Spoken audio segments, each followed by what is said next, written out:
This move opens lines for the queen and bishop, fighting for central control and preparing for rapid development. This move initiates the Sicilian defense, a sharp and unbalanced opening where black immediately challenges white's central pawn with a flank pawn, aiming to create counterplay on the queenside. This move initiates the Sicilian defense, the most popular and theoretically rich response to 1e4, immediately creating an imbalance and fighting for central influence. This move transitions into the French defense, a solid and strategic opening that aims to control the center and prepare for a kingside pawn advance. This move immediately challenges the center and aims to open lines for your pieces, a hallmark of the classical approach to the open Sicilian.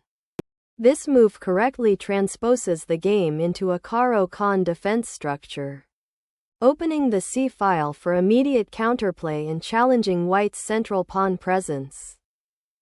This move initiates the Tarrasch variation of the French defense, leading to a strategically complex pawn structure where white aims to exploit their central pawn majority while black seeks active piece play and counterplay on the queenside.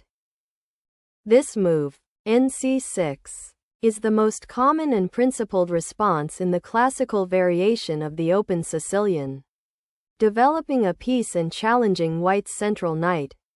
This move initiates a common variation in the open Sicilian defense, targeting the vulnerable d6 square and preparing to exert pressure along the c7h2 diagonal. This move prepares to develop the queen's bishop and supports the pawn on e6, while also creating a solid pawn structure in the center. This move, c4, aims to control central squares and expand white's pawn center, reinforcing the knight on b5 and preparing for potential pawn advances like d5, while solidifying white's space advantage in the Sicilian defense. Kann variation. This move develops the knight towards the center while preparing to challenge white's central pawn presence, a common theme in many Sicilian defense variations where black aims to control key squares and create counterplay. This move consolidates white's knight on c3, preparing to reinforce the d4 pawn and potentially support a future kingside attack while developing another piece. This move develops a piece, preparing for kingside castling and solidifying the pawn structure against white's central pressure, a common theme in this variation of the Sicilian defense.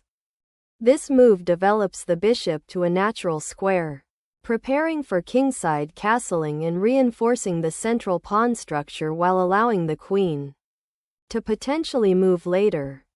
Castling on the kingside completes development and secures the king, preparing to bring the rook into the game and potentially challenge the center. This move prepares to support a potential d5 pawn push, aims to control the e5 square, and clears the way for the queen to potentially enter the game.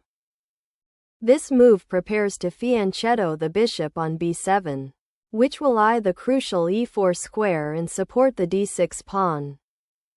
This move completes white's castling, securing the king and preparing to connect the rooks for future action on the open files. Developing the bishop to b7 prepares to control the long diagonal and supports the d6 pawn, while also connecting the rooks after castling. This move prepares to support the central pawn advance with e5 and aims to activate the rook on the strategically important e-file, potentially pressuring black's kingside. This move is a good positional choice, placing the rook on an open file that is likely to become contested, directly challenging white's control and preparing for potential pawn breaks or tactical skirmishes. On the queenside, this move repositions the knight to prepare for a kingside fianchetto or to support a future c5 pawn advance, while also clearing the way for the queen to potentially occupy d3 or e2. This move activates the knight to a central outpost, eyeing the weak d3 square and preparing for potential breakthroughs or exchanges that can alter the pawn structure. White reinforces the c1h6 diagonal and prepares to contest the open c-file, potentially supporting a later advance of the d-pawn. This move prophylactically stops White's knight from potentially jumping to c7, while also preparing to potentially challenge the d-file or expand on the queenside with a subsequent b5. This move activates the bishop to a more dynamic diagonal, preparing to pressure Black's queenside pawns and potentially supporting a kingside attack. This move prepares to reroute the knight to a more active square, likely f6 or g5, and supports the development of the queenside pawns. This move initiates a pawn storm on the kingside, aiming to gain space and open lines for White's pieces against Black's potentially underdeveloped kingside defense. This move repositions the knight to a more central square, preparing to potentially challenge White's d4 pawn and exploit the open c-file. This move repositions the knight to f3, aiming to support the central pawn push f5 and potentially prepare for a kingside attack while also avoiding the knight's current vulnerability on d2. This move activates the bishop along the long diagonal, preparing to challenge White's control of the d4 square and potentially support a kingside advance. This retreat of the bishop from the active g3 square clarifies White's defensive structure and prepares for a potential pawn push with f5, aiming to gain space on the kingside while keeping the bishop protected. This move initiates a thematic regrouping in the Sicilian defense, aiming to bring the knight to a more active square on c5 where it can control important central squares and potentially attack White's queenside. This pawn thrust aims to disrupt Black's central pawn structure and gain space on the kingside, potentially opening lines for White's pieces while limiting the mobility of Black's knight on c5. This captures the central pawn, opening lines for White's pieces and challenging the d4 pawn immediately. This pawn sacrifice is an excellent way to open the f-file for your rook, creating dynamic attacking chances against Black's kingside defenses. The move 19, b7 prepares to castle kingside, securing the king and activating the bishop for potential defense or counterplay on the dark squares. This move, b4, aggressively challenges Black's queenside control, aiming to disrupt their pawn structure and potentially open lines for White's rooks. This move prepares to challenge White's advanced pawn on b4 and potentially gain control of the c-file. This move reinforces the queenside pawn structure and prepares to expand with b5, further restricting Black's pieces and potentially opening lines for White's rooks. Black reinforces the c-file and prepares to potentially transfer the rook to the d-file, contesting White's central control. This move aims to challenge Black's knight on c5 and potentially create a passed pawn on the d-file by attacking the e5 pawn. This move initiates an active queenside play to challenge White's space advantage and potentially open lines for counterplay. This move connects the rooks and prepares to contest the open c-file, supporting the knight on c3 while also eyeing potential pressure on the queenside expansion. This move challenges White's central pawn structure and opens the a-file for Black's rook, creating immediate counterplay and aiming to disrupt White's coordinated piece development. Capturing the pawn immediately opens the a-file for White's rook, creating dynamic counterplay against Black's queenside pawns and the weak d6 square. The exchange of the bishop for the knight removes a key defender of White's queenside pawn structure and opens the a-file for Black's rook, potentially creating attacking chances. The rook recaptures on e4, immediately challenging black's active rook on c7 and simultaneously preparing to support a potential advance of the d-pawn. This move repositions the knight to a more active square, preparing to contest the d-file and potentially support a nc5 advance, while also freeing the b8 square for future pawn pushes or knight transfers. This move repositions the rook to the open d-file, aiming to challenge black's control and potentially pressure the d6 pawn. This move repositions the queen to a more active square, preparing to contest the c-file and potentially support pawn breaks on the queenside or center. This move aims to exchange white's active rook for black's potentially troublesome bishop on b7, simplifying the position and potentially opening lines for white's remaining pieces. This move repositions the rook to a more active square on an open file, aiming to pressure white's center and potentially challenge the d6 pawn. This move centralizes the queen, preparing to contest the open d-file and potentially support a d5 pawn break, while also reinforcing the bishop on f1. This move aims to contest the d6 square and prepare to reinforce the c6 knight while potentially creating threats along the c-file and the 6th rank. This move repositions the knight to a more active central square, aiming to exploit the open lines and potential weaknesses created by white's central pawn push. This pawn sacrifice aims to open lines for black's rooks and potentially disrupt white's central control, though it does concede the d-file and allows white to consolidate after recapturing. The exchange on d6 opens the e-file and allows white to centralize the queen, preparing for potential attacks and consolidating their central control. This move regains the material advantage and opens the central files for the rooks, but it also allows white to establish a strong pawn center with the remaining pawns and potentially create attacking chances on the kingside. This move removes black's active bishop, opening the d-file for white's rook and potentially creating further pressure on black's remaining pieces. This move recaptures the bishop, but white has established significant pressure on the d-file, and black's king safety remains a concern. Focus on developing counterplay on the queenside to alleviate this pressure.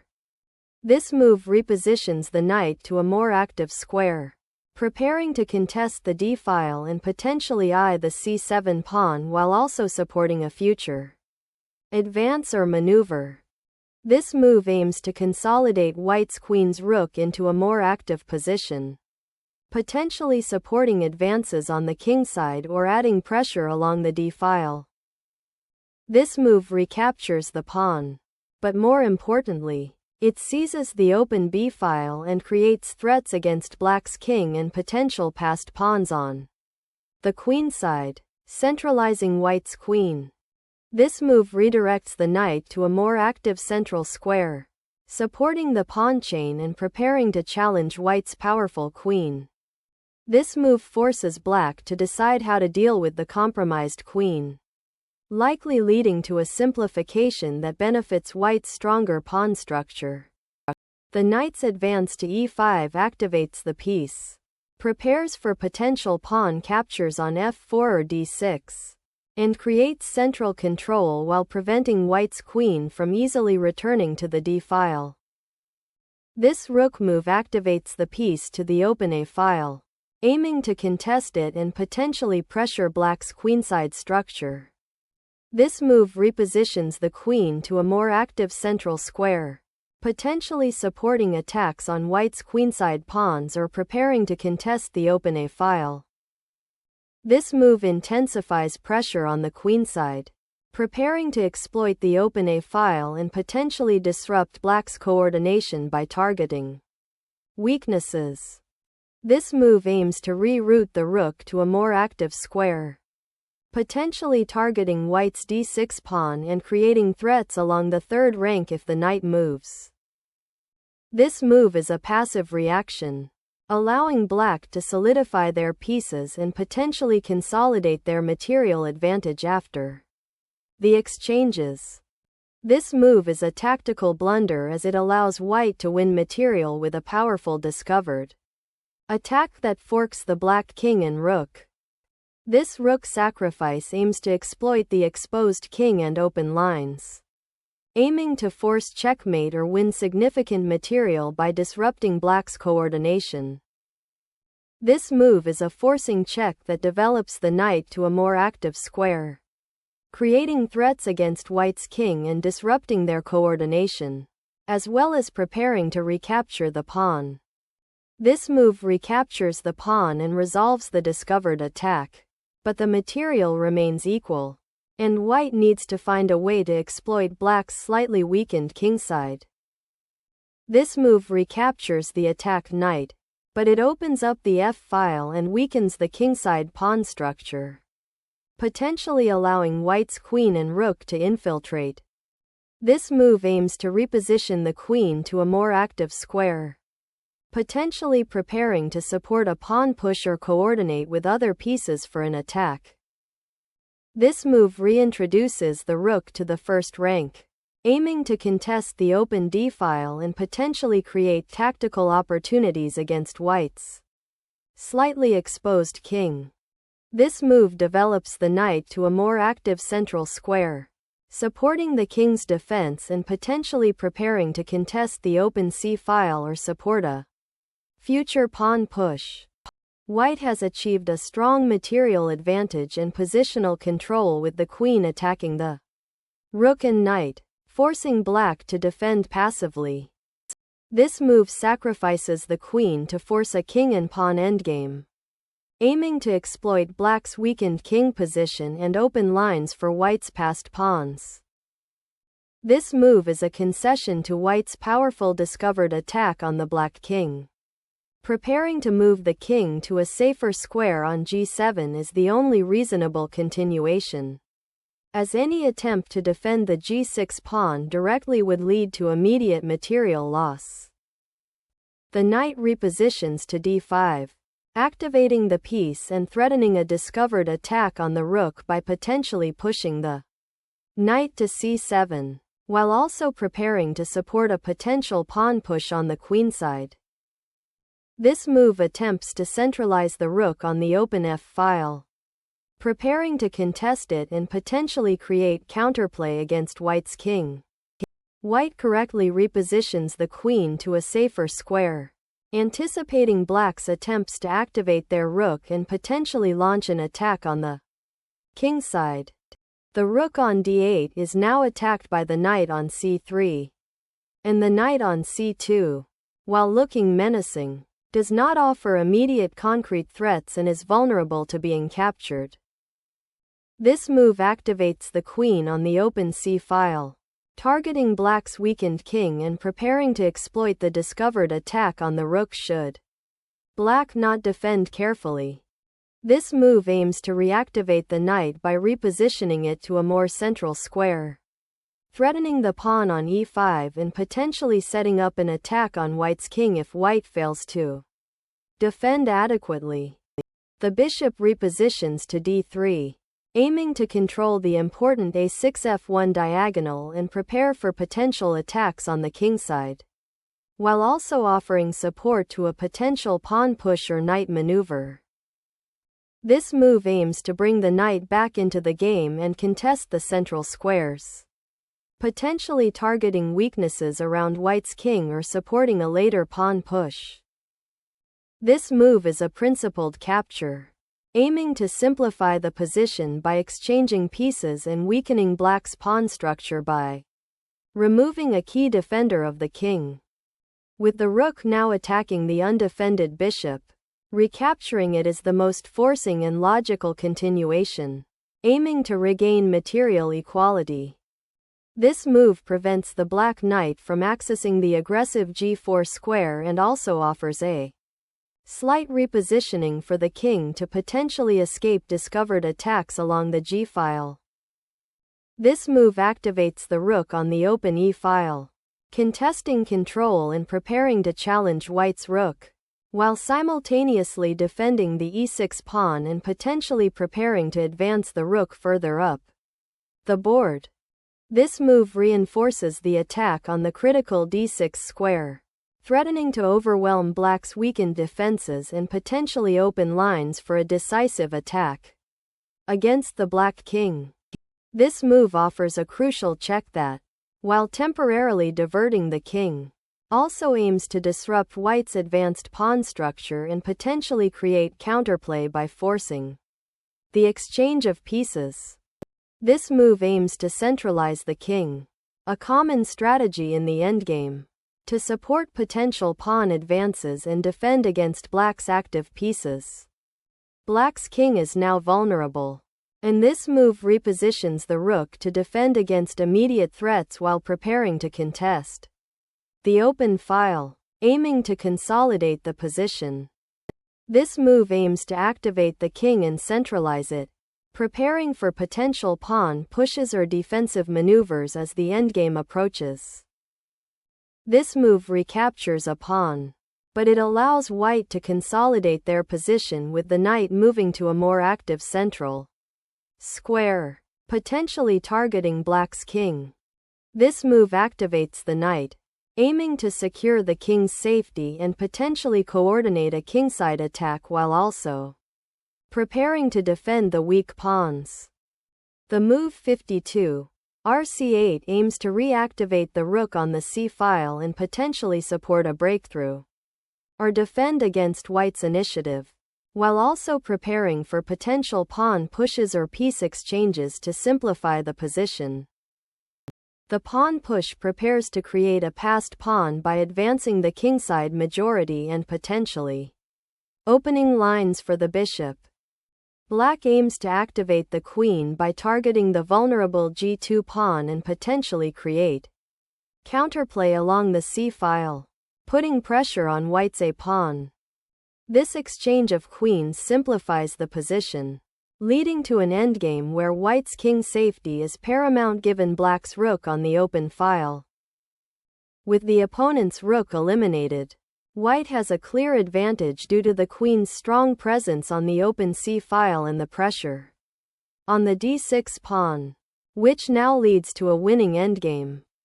The pawn push on g4 aims to gain space on the kingside and prepare for a potential advance of the pawn to g5, which could restrict the enemy king or create further attacking opportunities.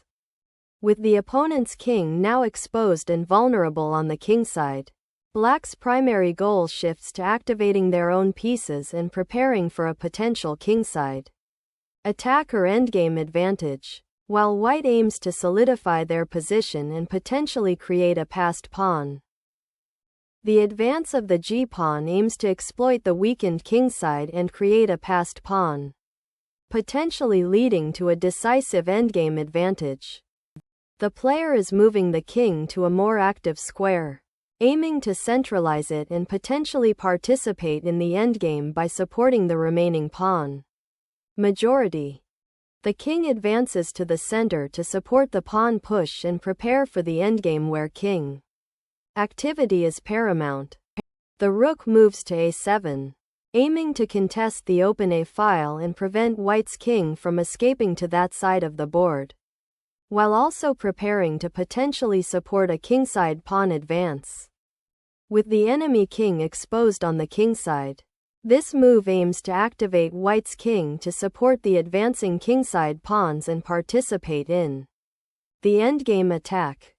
The black king's central position is a weakness, and white aims to exploit this by bringing more pieces to bear on the kingside, while black must focus on activating their rook and potential counterplay. This pawn push aims to create a passed pawn on the g-file, which will become a significant threat if black cannot adequately stop its advance, potentially leading to a decisive material advantage. This rook check is a critical defensive maneuver to prevent white's king from escaping to the central squares and to disrupt white's pawn advancement. The king now actively participates by advancing to the kingside, aiming to support the pawns and potentially restrict black's rook mobility. The capture on g6 opens the h-file for the king and aims to eliminate white's pawn majority on the king side, simplifying the endgame while creating counterplay for black's rook on the open file. The white knight delivers a forcing check, aiming to capture the pawn and further simplify the endgame with increased material advantage. The king now attempts to centralize, a crucial concept in rook endgames, aiming to support the remaining pawns and potentially create counterplay against white's advanced g-pawn.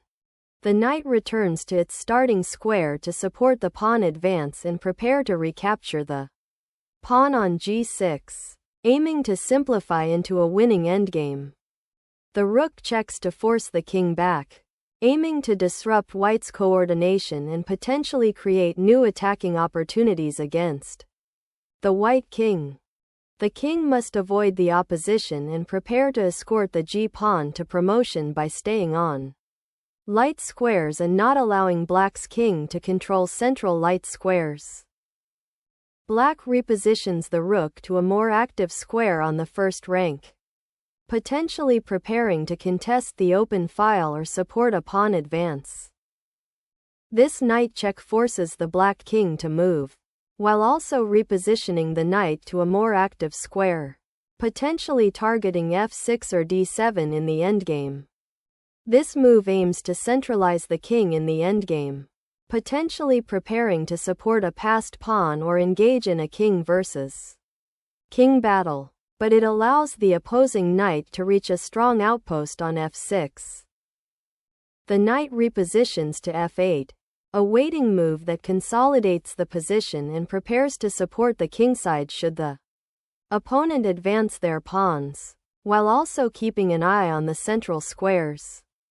The rook repositions to the queenside, aiming to support the g-pawn's advance and potentially create counterplay on the a-file by forcing the white knight to defend.